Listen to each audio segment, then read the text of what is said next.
नमस्कार, मी स्नेहल बनकर. मी मराठी चॅनलवर आपलं स्वागत आहे. नजर टाकूयात आजच्या मुख्य घडामोडींवर.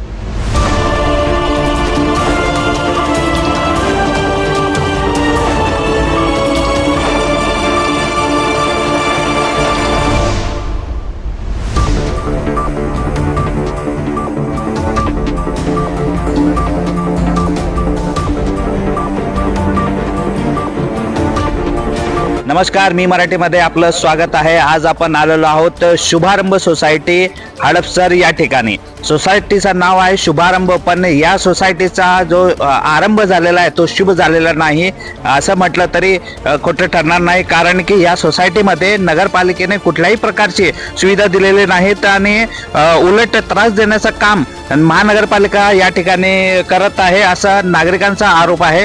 आपण या ठिकाणी बघू शकता पुणे महानगरपालिका याचा जो ही जी भिंत आहे याच्यामध्ये बघा इथे काय लिहिलं आहे, ॲम्युनिटी स्पेस जागा.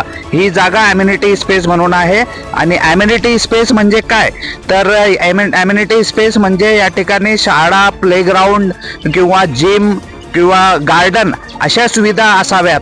परंतु इकडे जर आपण बघितलं की या ठिकाणी अक्षरशः डम्पिंग ग्राउंड सारखं करून ठेवलेलं आहे. या ठिकाणी जे आहेत फ्लेक्स जे नगरपालिका काढतात ते फ्लेक्स आणि त्याचं सगळं आणलेलं मटेरियल या ठिकाणी टाकण्यात आलेलं आहे.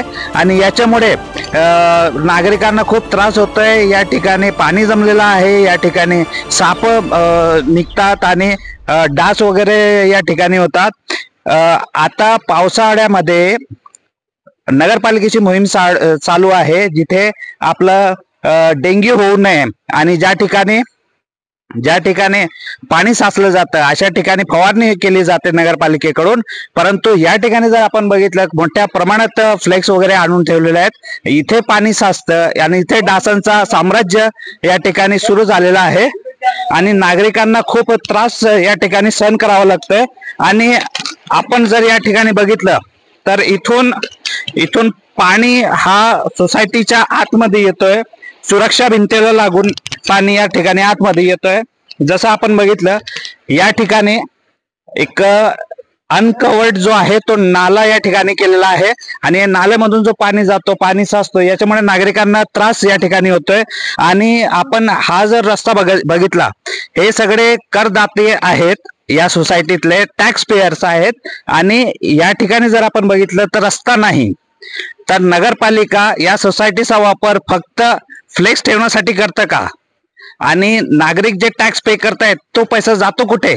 आणि या नागरिकांचा जो हक्क आहे की चांगल्या पद्धतीने राहणे किंवा त्यांना इकडचा जो एंट्रन्स आहे या एंट्रन्स मध्ये त्यांना रस्ता नाहीत, बेसिक सुविधा नाहीत, तर नगरपालिका करतं तरी काय आणि पैसा जातो तरी कुठे? आणि बिल्डरला पाठीशी घालण्याचं काम कोणते अधिकारी करतायत हे पाहण्यासारखी गोष्ट आहे. आपल्यासोबत इकडचे नागरिक आहेत, यांच्याशी आपण चर्चा करूयात. काय नाव आपलं? सर, माझं नाव नेहा चंद्रकांत दोरके आहे. काय त्रास आपल्याला आहे इकडे? सर, आम्ही इथं 2 वर्ष झालो आम्ही फ्लॅट घेतलेला आहे. इथे सर्वसाधारण लहान मुलांना खेळायला किंवा अम्युनिटीज मध्ये सगळ्या सुविधा चुकीच्या दिलेल्या आहेत. आणि वाहणारं पाणी हे अवाढव्य वाहत, त्यामुळे महिलांना, मुलांना काहीच खेळता येत नाही, पार्किंग करता येत नाही, रस्ता चॉकअप होऊन जातो. या गोष्टीशी नेहमीच आम्हाला प्रॉब्लेम फेस करावा लागतो.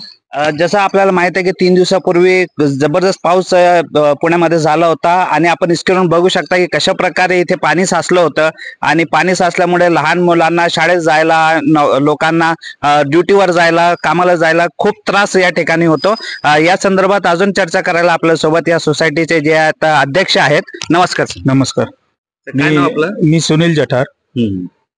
बिल्डरनी 4 वर्षापूर्वी ही सोसायटी हँडओव्हर केलेली आहे, पण ते अर्धवट स्थितीमध्ये दिली होती. तर हे तर काही गोष्टी रस्ता, रोड किंवा जे बिल्डरनी कमिटमेंट केले होते विकण्यापूर्वी ते कुठले झाले नाही. पण आम्हाला राहण्यासाठी हे काही गोष्टी तूर्त करून घेतलेत. पण PMC कडून आम्हाला कुठलेही तिथून पाण्याचे कनेक्शन किंवा ड्रेनेज लाईन प्रॉपर कुठली नाही. बिल्डिंग मध्ये जे फायर लाईन केलेले आहे तर त्याचं टेस्टिंग नसताना बिल्डरने PMCच्या लोकांना मॅनेज करून ते अशीच अर्धवट स्थितीत आहे. एक लिफ्ट बंद आहे, ते लिफ्टचं काम बिल्डरने करून दिलं नव्हतं. परत सोसायटीच्या फंडातून ते आम्ही ते करून घेतलं आणि हे रोड बघितला आहे तुम्ही अर्धवट स्थितीत केलेला आहे. पीएमसीचं जे हे दिलेलं आहे अम्युनिटी स्पेस म्हणून, इकडं पीएमसीने गोडवान केलंय, त्याच्यामुळं साप मच्छर हे ते सगळे इथं होत्या, सगळी घाण साचलेली आहे. जसं आपण बघतायत की नागरिक आपल्यासोबत होते आणि या संदर्भात एक काका आपल्यासोबत आहेत, यांचा पण एक प्रश्न आहे. काय तुमचा प्रश्न आहे पार्किंग संदर्भात? पार्किंगला मी पैसे पूर्ण भरलेले आहेत. माझे पार्किंगच्या ठिकाणी बिल्डरने संडास बाथरूम बांधलेले आहे आणि त्या ठिकाणची पार्किंग जागा दिलेली आहे. मला पार्किंग आता कुठं बोर्ड लावायचा ते सुद्धा झालेलं नाही. पार्किंग व्यवस्थित मला बिल्डरकडून पार्किंगची जागा व्यवस्थित निश्चित करून मिळावी. म्हणजे हे जे काका आहेत, काय नाव तुमचं? नागनाथ दत्तात्रय कापसे. कापसे काका आहेत, यांनी रीतसर पार्किंगची जागा खरेदी केलेली आहेत, पण बिल्डरने ते त्यांना हँडओव्हर केलेलं नाही, बरोबर? हँडओव्हर केले पण ते तिथे त्या ठिकाणी संडास बाथरूम बांधलेलं आहे, त्यांनी टॉयलेट बांधलेलं आहे त्या जागेवर. पैसे आहेत आणि त्याच ठिकाणी टॉयलेट आणि बाथरूम कॉमन बांधलं गेलंय, जे सोसायटीच्या खालच्या स्पेसमध्ये आहे. एवढ्या प्रचंड समस्या या ठिकाणी आपल्याला बघायला मिळत आहेत, पण अधिकारी का गप्प बसले तर हा मोठा प्रश्न आहे. तर या ठिकाणी वारंवार तक्रार करून नगरपालिकेचे कर्मचारी येत नाही, वार्ड ऑफिसर वगैरे येत नाही आणि शेवटी सगळ्यांना कंटाळून एक आपल्यासोबत आहेत रुबीना काझमी मॅडम आहेत, ते समाजसेविका आहेत. कंटाळून इकडचे जे नागरिक आहेत त्यांनी यांना या ठिकाणी आमंत्रित केलेलं आहे आणि यांना आपल्या समस्या मांडलेल्या आहेत. तर यांची प्रतिक्रिया आपण घेऊ. जी, अस्सलाम वालेकुम. मैं रुबीना काज़मी और मैं एक सामाजिक कार्यकर्ता भी हूँ और जिस एरिया को आज हम लोग कवर कर रहे हैं वो हड़पसर विधानसभा में शुभारंभ सोसाइटी है। यहाँ से ये मेंबर्स जो सोसाइटी के हैं, इनकी कई दिनों से कंप्लेंट आ रही थी। उन्हीं की कंप्लेंट सुन के आज हम लोगों ने यहाँ का सर्वे किया है और बहुत तरह की इन लोग परेशानियों से गुजर रहे हैं। हम लोग यही उम्मीद करते हैं प्रशासन से, पीएमसी से, जो जो इनकी तकलीफ है वो जल्द से जल्द इसके ऊपर एक्शन लिए जाए।